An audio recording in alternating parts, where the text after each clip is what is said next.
I cannot be. We have no ram. No more ram.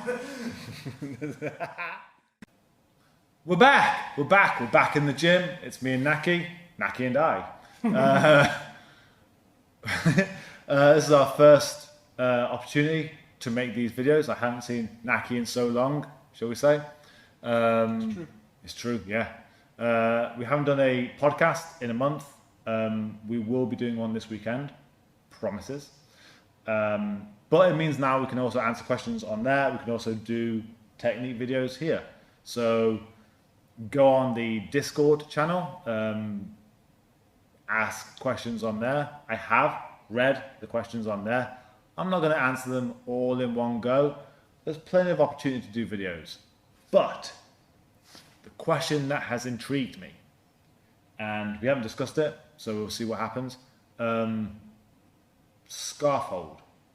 So a lot of the questions that were asked are like really deep into the whole kind of questions, like what happens if you're like super deep in side control, or what happens if you're super deep in the darts and stuff like that.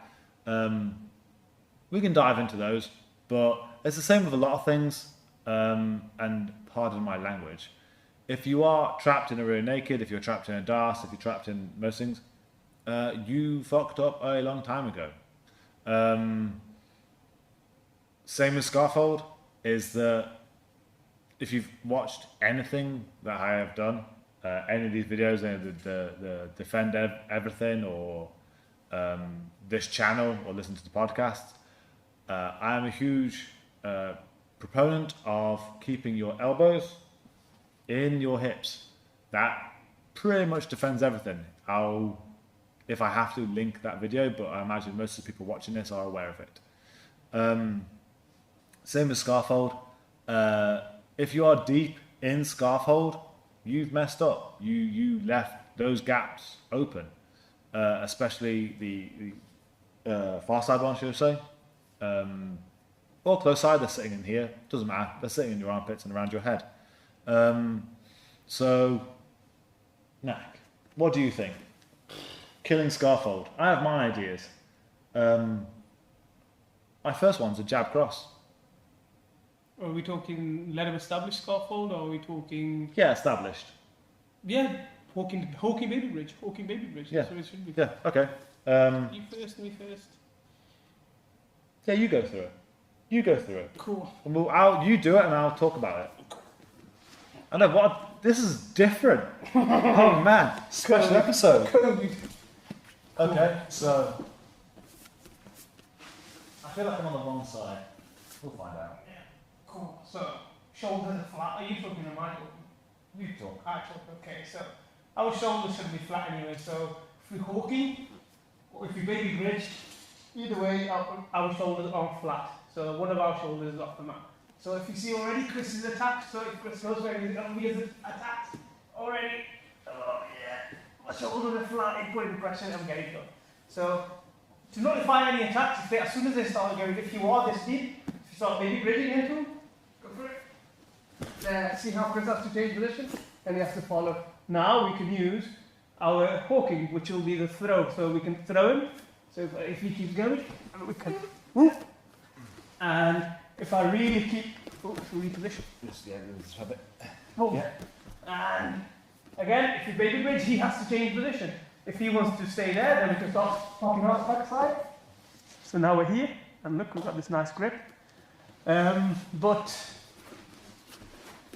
if you look at it, if you are playing the position and they're going for stuff like scaffold, they shouldn't be getting it. If my elbows are here, like there's no scaffold, and if we just baby bridge here, there's no space for him to get in, and we're keeping this tight. Yeah. So do it from the other angle. Shall I do it to you? Let's start. You lie down. You do it again. What's your? Yeah. So, if I'm flat doing nothing, which is what usually we see, all the attacks work.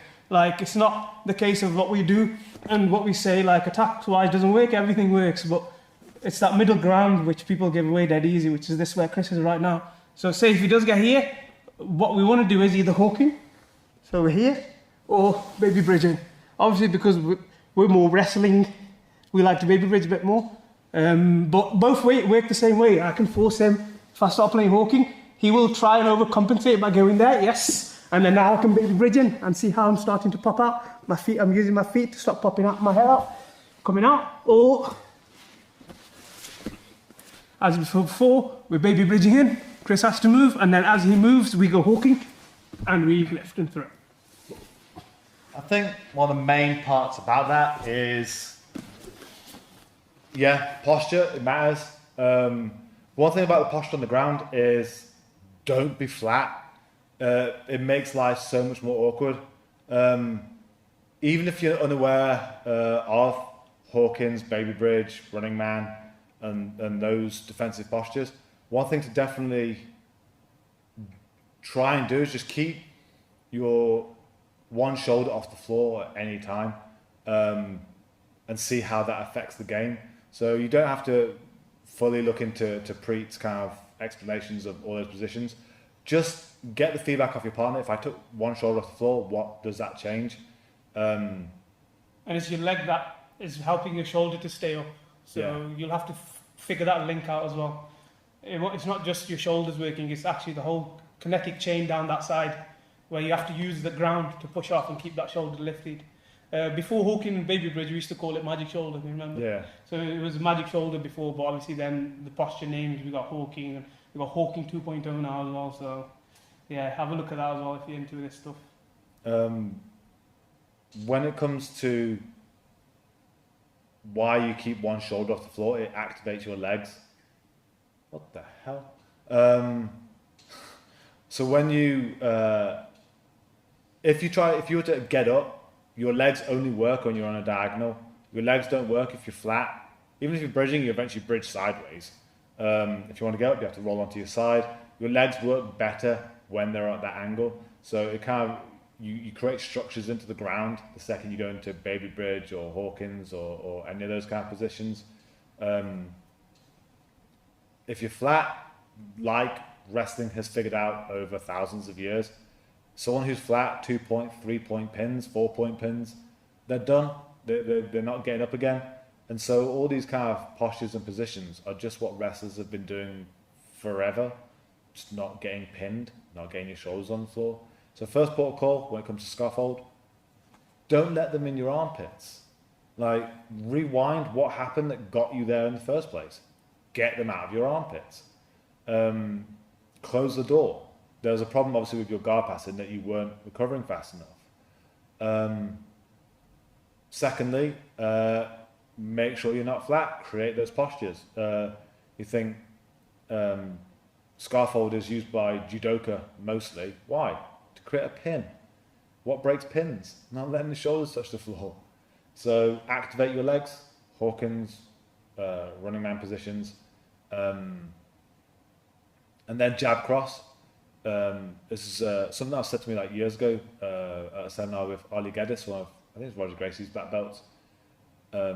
He was talking about old school and plan B sweeps from half guard. He said, you can't just expect the first technique in jiu-jitsu to work. You have to hit one and hit the other. And he said, for those two techniques to work, it might be the 6th or 7th along the chain that will eventually work. And it's maybe like a issue inside jiu-jitsu where we see a technique and we expect it to be done as it is shown, not that it's part of a larger system of jabs and crosses and baits.